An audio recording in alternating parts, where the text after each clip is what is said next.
Before beginning the deep squat test on the FMS, I instructed David to stand with his feet shoulder width apart, hold the dowel overhead with his elbows locked out, and to squat as low as he could while keeping his heels on the ground and his chest upright. Once he understood the setup, we moved into the test. As David performs the squat, you can see he struggles to reach a depth below 90 degrees. His heels begin to lift and his torso leans forward, which are common signs of limited ankle dorsiflexion and reduced hip mobility. To assist his form, I placed a small step under his heels. With this modification, he was able to stay more upright, but the compensations still indicate underlying mobility restrictions. Based on the FMS scoring criteria, David received a score of 2, meaning he could complete the movement with a modification, but was unable to achieve full depth with optimal technique. This suggests that targeted mobility work for his ankles and hips would help improve his overall squat pattern. Here you can see a comparison of David's squat with and without modification. Now for the hurdle step, I instructed David to stand tall with his feet together and the dowel resting across his shoulders. I measured his tibial tuberosity height, which was 46 centimeters, and set the hurdle to that level. I then asked him to slowly lift his leg, step over the hurdle, lightly touch his heel to the ground on the other side, and return to the starting position while keeping his torso and the dowel aligned throughout the movement. As David performs the hurdle step, he is able to clear the hurdle, but there is a noticeable movement through his lumbar spine, as well as shifting of the dowel. The dowel and hurdle do not remain aligned, which indicates a loss of torso stability and a control during the single leg stance. These compensations suggest limitations in hip mobility, balance, and core stability. Based on the FMS scoring criteria, I scored David a 2. He completed the movement, but the deviations in spinal alignment and dowel position showed that it was not performed with optimal control. Improving his core stability, hip mobility, and single leg balance would likely enhance his performance on this test. Now moving on to the inline lunge, I began by setting David up using the FMS measurement system.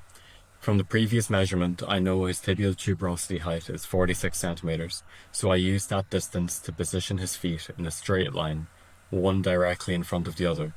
I then instructed him to hold the dowel vertically along his spine, keeping contact at the head, thoracic spine, and sacrum. Once in position, I explained that he should lower into a controlled lunge until his back knee approached the ground just behind the front heel, and then returned standing while maintaining an upright dowel. As David performs the inline lunge, you'll notice that although he completes the movement, the dowel does not remain fully upright. There is visible shifting through his torso as he descends and rises, showing reduced stability and control. Additionally, his back knee does not touch the area just behind the front heel, which is an important indicator of proper depth and alignment in this test. These compensations suggest limitations in hip mobility, core stability, and lower limb control during the movement. Based on the FMS scoring criteria, I scored David a 2. He was able to perform the lunge, but the loss of dowel alignment and incomplete knee positioning indicate that the pattern isn't executed with optimal precision. Now for the shoulder mobility test on the FMS. I measured David's hand length at 18 centimeters and instructed him to make a fist with his thumb inside and reach one hand down his back from above and the other up from below. With his right hand reaching down, his fists were well within the required distance, scoring him a 3. On the left side, the gap was slightly larger, but still within his 18 centimeter measurement, so this also scored a 3. Overall, David shows good symmetrical shoulder mobility.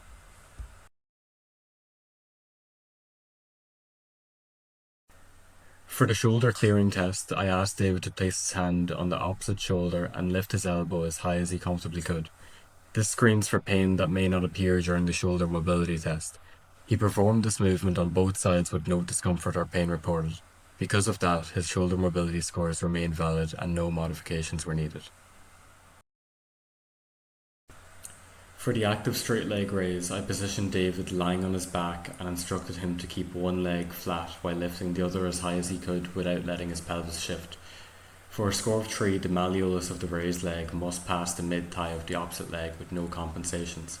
As David performs the movement, he lifts each leg smoothly, maintains good pelvic control, and his malleolus clearly passes the required point on both sides. Because he showed full mobility and stable positioning without any compensations, David received a score of 3 on both legs for this test.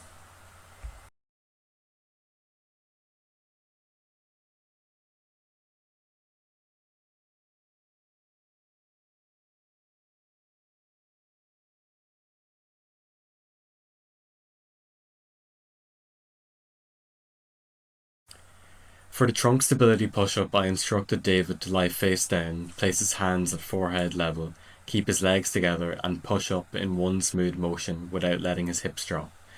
At this hand position, there was a slight lag through his hips, showing reduced trunk stability. I then had him move his hands down to chin level and repeat the push-up, and this time he was able to perform it without any compensation.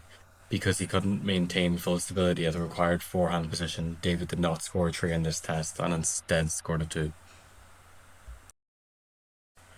Next is the spinal extension clearing test. I instructed David to move into a prone press-up position, placing his hands under his shoulders and gently pushing his chest upward while keeping his hips on the ground.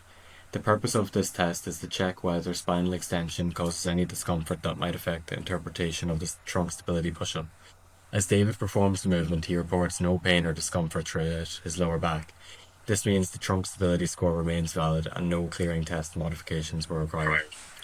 For the rotary stability test, I instructed David to begin on all fours with his hands under his shoulders and knees under his hips.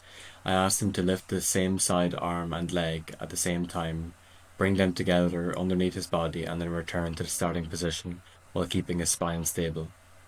This unilateral pattern is required for a score of 3. David attempted this movement on both sides but was unable to maintain balance and alignment while performing a clean same side repetition, so he did not achieve a score of 3. I then had him attempt the diagonal pattern using opposite arm and leg, and he was able to complete this with good control on each side.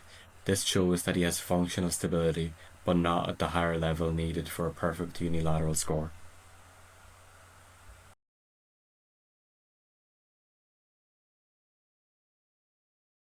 For the spinal flexion clearing test, I instructed David to sit back towards his heels while reaching his hands forward along the floor, creating a gentle rounding through the lower back. This screens for pain during lumbar flexion. He completed the movement with no pain, so his rotary stability score remains valid. Overall, David scored 16 out of 21 on the functional movement screen, demonstrating a good overall level of mobility, stability, and movement control. While many of his patterns were strong, a few areas showed compensations and room for improvement. These findings will be outlined in the problem list and addressed in his future training plan to help optimize his movement quality and reduce risk of injury.